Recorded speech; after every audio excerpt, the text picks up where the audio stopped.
साल 2014 में क्रीमिया पर रूस का कब्जा हुआ था। आप ये जानकर हैरान रह जाएंगे कि महज चंद घंटों के भीतर ही रूसी सेना ने क्रीमिया पर फतह हासिल कर ली।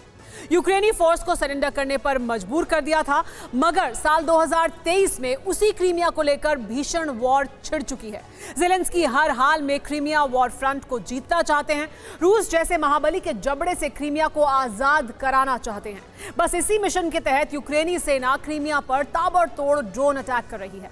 लेकिन क्रीमिया पर ज़ेलेंस्की और बाइडेन की टेढ़ी नजर कहीं पुतिन को न्यूक्लियर टेरर दिखाने के लिए मजबूर तो नहीं कर देगी।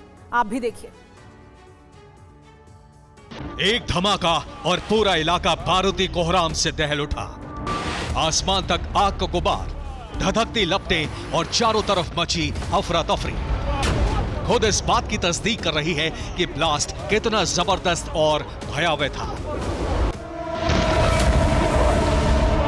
यह तस्वीर क्रीमिया पेनिनसुला के सेवेस्तोपोल पोर्ट से सामने आई है, जहां मौजूद ऑयल डिपो पर यूक्रेन ने ताबड़तोड़ ड्रोन अटैक किए। रूसी मीडिया के माने तो यूक्रेन के ड्रोन अटैक के चलते ऑयल डिपो तबाह हो गया। 40,000 टन क्षमता वाले 10 टैंक जलकर राख हो गए। इस ऑयल डिपो का इस्तेमाल रूस की नौसेना करती थी। यह डिपो रूसी फ्लीट के बेड़ों को तेल की सप्लाई करता था। रूस का आरोप है कि यूक्रेन ने आत्मघाती ड्रोन के जरिए सेवेस्तोपोल के इस ऑयल डिपो को खाक किया और इस हमले का मकसद साफ था, काला सागर में रूसी नौसेना की पकड़ को ढीला करना, रूस की ब्लैक सी फ्लीट के जंगी बेड़ों की ऑयल सप्लाई को ठप करना। आप ये जानकर हैरान रह जाएंगे कि 2 दिन पहले यानी 30 अप्रैल को भी यूक्रेन ने क्रीमिया पर फिदाइन ड्रोन से ताबड़तोड़ हमले किए थे। 2 दिन पहले क्रीमिया के ही एक ऑयल डिपो को तबाह किया था। ऐसे में सवाल खड़ा होता है कि जिस काउंटर ऑफेंसिव अटैक की बात यूक्रेन कर रहा था, क्या उसका आगाज क्रीमिया से हो चुका है? कुछ इसी अंदाज में यूक्रेनी सेना क्रीमिया पर सिलसिलेवार अंदाज में हमला करेगी। क्या ऐसे ही आत्मघाती ड्रोन क्रीमिया में बारूदी कोहराम मचाएंगे? दरअसल बीते कुछ महीनों में क्रीमिया को लेकर यूक्रेन की आक्रामकता इस बात का संकेत तो दे ही रही थी कि आने वाले वक्त में क्रीमिया रूस और यूक्रेन की सेना के बीच फाइनल फ्रंटियर बनेगा। मगर इससे पता था कि ये सब इतनी तेजी के साथ होगा, इस अंदाज में होगा। जी हां, अगर बात क्रीमिया वाले बैटल ग्राउंड की करें तो बीते चंद हफ्तों में क्रीमिया पर 100 से ज्यादा हमले हो चुके हैं, वो भी सिर्फ ड्रोन से। मसलन क्रीमिया पर पहला हमला, क्रीमिया और सेवेस्तोपोल के ऑयल डिपो पर ड्रोन हमला। क्रीमिया पर दूसरा हमला, जैनकोई में मौजूद रेल यार्ड पर भी यूक्रेन का हवाई अटैक। क्रीमिया पर तीसरा हमला, लोकोमोटिव डिपो और फ्यूल वेयरहाउस में भीषण तबाही। यूक्रेन की तरफ से क्रीमिया पर लगातार हमले जारी हैं। ड्रोन के जरिए बारूद की बारिश जारी है, ताबड़तोड़ बमबारी जारी है, वो भी विध्वंसक अंदाज में।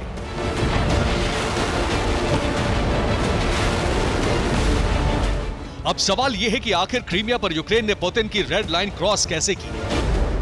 आखिर क्यों क्रीमिया को लेकर ज़ेलेंस्की के तेवर आक्रामक हो चुके हैं? क्यों यूक्रेन हर हाल में क्रीमिया से रूस के पांव उखाड़ना चाहता है? क्रीमिया पर यूक्रेन का सीरियल अटैक कहीं बाइडेन का प्लान तो नहीं? या अमेरिका के इशारे पर ही तो यूक्रेन बारूदी अंदाज में क्रीमिया को नहीं दहला रहा?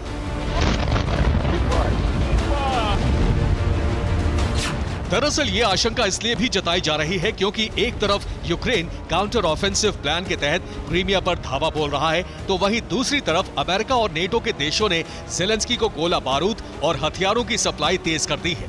ताजा अपडेट यह है कि ब्रिटेन 100 से 300 किलोमीटर रेंज वाली मिसाइलें यूक्रेन को देगा।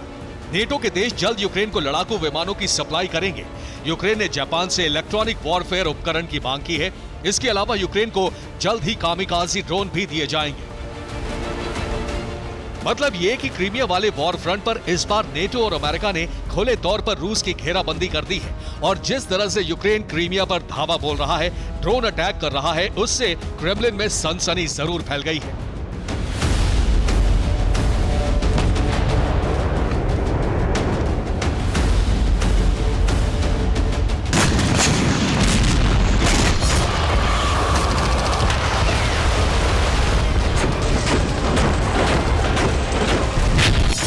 हालांकि क्रीमिया पर यूक्रेन की तरफ से किए गए हमले का पलटवार रूस ने भी किया। बीते 24 घंटे में रूसी डिफेंस ने यूक्रेन के 1 दर्जन से भी ज्यादा ड्रोन मार गिराए हैं। वहीं क्रीमिया के जवाब में यूक्रेन के अलग अलग शहरों पर जबरदस्त तरीके से एयर स्ट्राइक और बमबारी जारी है।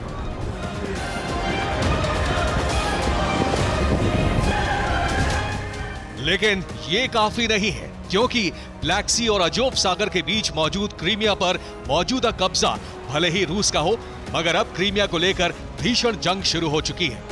हर हाल में क्रीमिया को यूक्रेन में शामिल करने की होड़ शुरू हो चुकी है। Bureau report, TV9 Bharatvarsh.